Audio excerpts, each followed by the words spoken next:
Graça e paz, queridos irmãos. Eu gostaria de convidá-los neste momento a abrir a Bíblia no Evangelho de Jesus segundo Lucas, no capítulo 5. Vamos ler do versículo 12. Lucas, capítulo 5, versículo 12, onde está escrito: Aconteceu que, estando ele numa das cidades, veio à sua presença um homem coberto de lepra. Ao ver a Jesus, prostrando-se com o rosto em terra, suplicou-lhe: Senhor, se quiseres, podes purificar-me. E ele, estendendo a mão, tocou-lhe, dizendo: Quero, fica limpo. E no mesmo instante lhe desapareceu a lepra. Ordenou-lhe Jesus que a ninguém o dissesse, mas vai, disse, mostra-te ao sacerdote e oferece pela tua purificação o sacrifício que Moisés determinou para servir de testemunho ao povo. Porém, o que se dizia a seu respeito cada vez mais se divulgava, e grandes multidões afluíam para o ouvirem e serem curados de suas enfermidades. Ele, porém, se retirava para lugares solitários e orava. Nós queremos neste momento começar uma série de pregações sobre o assunto que é seguramente o mais urgente da igreja no momento. É a oração poderosa e efetiva. As verdades do século 21 têm trazido para a igreja muitos enganos, mesmo os ensinamentos mundanos através dos quais nós tentamos aplicar assuntos na igreja têm trazido muitos desvios. Existe uma tremenda falência de recursos espirituais adequados, os quais só conseguimos através da fervente oração da fé. A linha divisória entre o poder daqui para a eternidade não tem sido usado efetivamente porque não sabemos como orar. Precisamos aprender a orar, precisamos usar a oração. Você veja no versículo 16, Jesus se retirava e orava. Nós vemos que alguns cristãos até gostariam de orar, mas o trabalho, as preocupações não lhes dão tempo necessário para isso. E eles sucumbem, ficam derrotados na sua tentativa. Devemos lembrar que vida sem oração é vida sem poder, porque oração e poder caminham juntos. Quando oramos, somos como a lâmpada ligada à tomada. Quando não oramos, estamos desligados.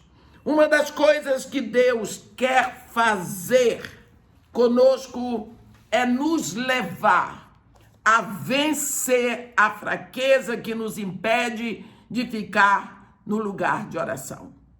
Algumas crianças, quando estão com carência de vitamina, ficam nervosas e excitadas, descontroladas, hiperativas.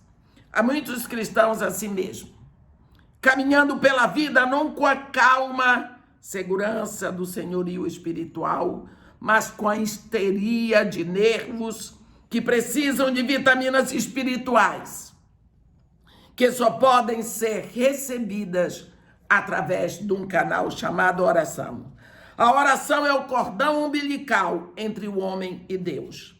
Até o relógio põe os seus ponteiros juntos 2 vezes ao dia.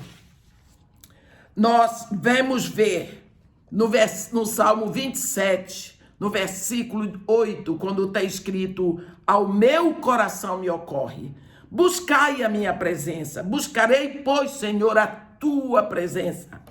Quando nós negligenciamos a oração, negligenciamos o único poder de cura das doenças. Todos devemos aprender a arte da oração, porque existe um reservatório de poder à nossa disposição.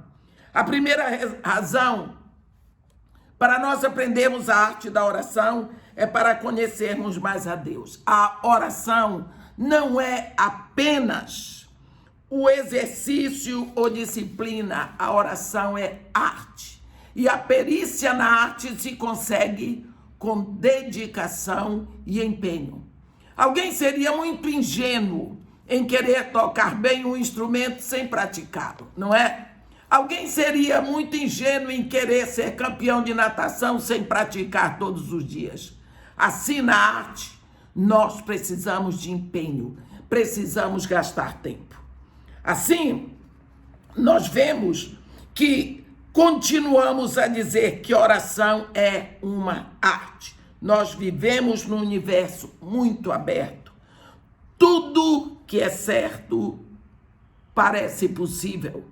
Quando Deus fez o mundo, ele deixou certas coisas que vão depender da oração e da ação e vontade do homem, como certos jardins que nunca estariam em perfeita condição sem o cuidado, sem o cultivo. Assim, Deus deixou algumas coisas que dependem da oração, sabia? Coisas que nunca vão acontecer se nós não orarmos. Uma criança, uma vez estava no shopping com sua mãe e viu um homem tocando Aquarela do Brasil.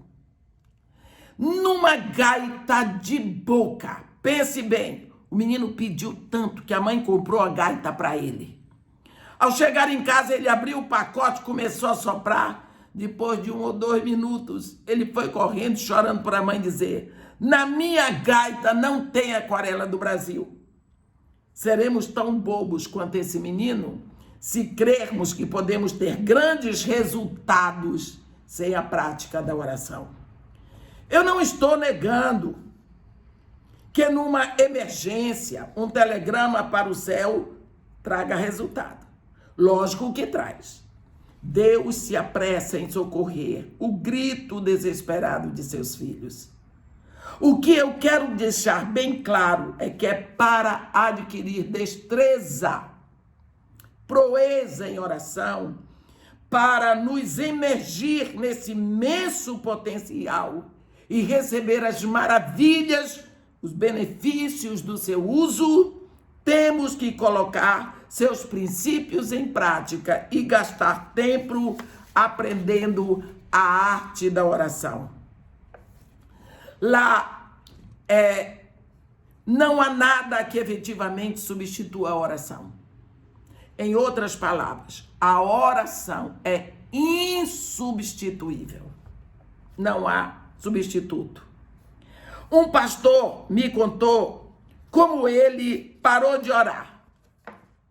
Primeiro, ele redobrou seus esforços na área da pregação, no ensino, na visita pastoral. Depois, ele aumentou o programa da sua igreja, arranjando mais encontros, mais eventos. Terceiro, ele gastou mais tempo no estudo da Escritura e ocupou-se mais de 15 horas por dia. Lógico que foi um sucesso visível. Muitos o cumprimentavam por isso, mas o programa estava energizado não pelo poder divino, mas pelo entusiasmo humano e pela energia física. Então o dia chegou, no meio de alguns problemas que aconteceram, né? Deus lhe mostrou a falência espiritual. Depois que ele confessou o pecado da falta de oração, e então ele voltou a estabelecer prioridades. O programa da igreja ficou um pouco mais devagar. As pessoas confessaram que se sentiam um pouco confusas. Perguntaram para ele: o que aconteceu com nossa igreja? O que aconteceu com nossa igreja? O pastor perguntou: parece que nós estamos parados. Nada acontece. Porém, devagar, sempre, o poder da oração começou a fluir pela vida do pastor. Na ministração que vinha do púlpito, e uma a uma, a congregação chegou à conclusão que, embora eles estivessem fazendo menos, eles estavam obtendo muito mais. Isso acontece com toda igreja que busca os recursos da fervente oração da fé. Lá em Atos 1, no versículo 4, a Bíblia diz: todos ficaram cheios do Espírito Santo e passaram a falar em outras línguas segundo o Espírito lhes concedia que falassem. 10 dias de fervente oração. 10 dias. Uma igreja ou um cristão cuja vida não está estabelecida na oração não é uma vida efetiva na sua espiritualidade. Nunca podemos esquecer que Deus é espírito. E no momento em que nós nascemos espiritualmente, porque somos filhos de Deus, nós precisamos de alimento espiritual. E o alimento vem da fonte, que é Deus. Precisamos ir lá para beber. Atividade e movimento em si mesmo. Se você tem alguma dúvida a esse respeito, pense num cavalo de balanço. Aquele que a gente pega nos parques, que leva as crianças e bota as crianças. Ele vai para frente e ele vai para trás. Às vezes, até em velocidade, mas ele não chega em lugar nenhum. Ele fica parado ali, ele se move. Pode movimentar mais rápido, mais devagar, mas ele continua parado. Algumas organizações cristãs são assim. Dão a impressão de estar num progresso tremendo. Mas em se tratando de energia espiritual, estão mendigos, estão na falência. Nós vemos, uma vez eu li no livro A Lei Espiritual, A Lei Natural no Mundo Espiritual, de Herbert Spencer, que ele diz: qualquer quantidade de poder que um organismo gasta de qualquer forma é correlativo ou equivalente ao poder que ele recebeu. E isso também vale de forma espiritual, porque nossa vida espiritual efetiva é determinada pelo poder que recebemos durante o tempo de oração. Sem oração não há poder. É a equação que não podemos esquecer. Pouca oração, pouco poder, muita oração, muito poder, nenhuma oração, nenhum poder. Não dizemos isso. Não é sem atividade. Sem oração você tem atividade. Sem oração você tem dinamismo. Sem oração você tem tudo isso, todo o movimento. Você pode ser ativo sem oração. Porque poder não é atividade. Precisamos saber disso. Uma organista, uma vez, foi tocar, mas ela não tinha ligado o órgão em tempo hábil. Vendo que a igreja esperava a introdução para começar o hino, escreveu uma nota para o pastor dizendo: não anuncie o hino ainda. Ore primeiro e o poder elétrico estará conosco. Olha, isso não é uma... Eu sou de uma igreja aonde a organista dá o tom para o pastor anunciar o hino. E aí todo mundo começa a cantar. É por isso que eu estou dando esse exemplo. Isso é apenas uma parábola, porque na realidade não aconteceu lá, só imaginei. Se não tinha poder divino, não teria um som divino. Porque se não tem energia elétrica para o órgão não produz o som. Então, se não tem poder divino, é porque não tem energia divina. Depois de orar, o poder flui e o som que se ouve é de Deus. Você ouve a palavra de Deus, você ouve. Mas tem pessoas que quando dizem a palavra de Deus, existe alguma coisa que você não sabe explicar. Se dizer unção, é a ligação. Ah, mas foi muito interessante. Mas se você ouvir qualquer comediante, você também vai se divertir. Quem disse que não é bom ouvir o comediante? Infelizmente, agora, os comediantes se expressam de forma que você não pode nem ouvir, quanto mais deixar que entre na sua casa. Mas é interessante. Jesus Cristo diz em Mateus 18, em verdade vos digo que tudo o que ligares na terra será ligado no céu, e que desligares na terra será desligado no céu. Não é? E está escrito: a minha casa será chamada casa de oração. Toda atividade não estabelecida em oração será limitada na sua eficiência. Então, nós perguntamos, por que o trabalho de muitos cristãos tem sucesso, mesmo quando é bem claro que eles não têm suporte da oração poderosa e persistente? Esta pergunta causa distúrbio às vezes. Por quê? Primeiro, na maioria das vezes, existem guerreiros de oração batalhando para o sucesso de um empreendimento, mesmo quando nós não sabemos. O trabalho cresce e progride porque o Espírito Santo levanta pessoas para orar pelas necessidades de pessoas desconhecidas.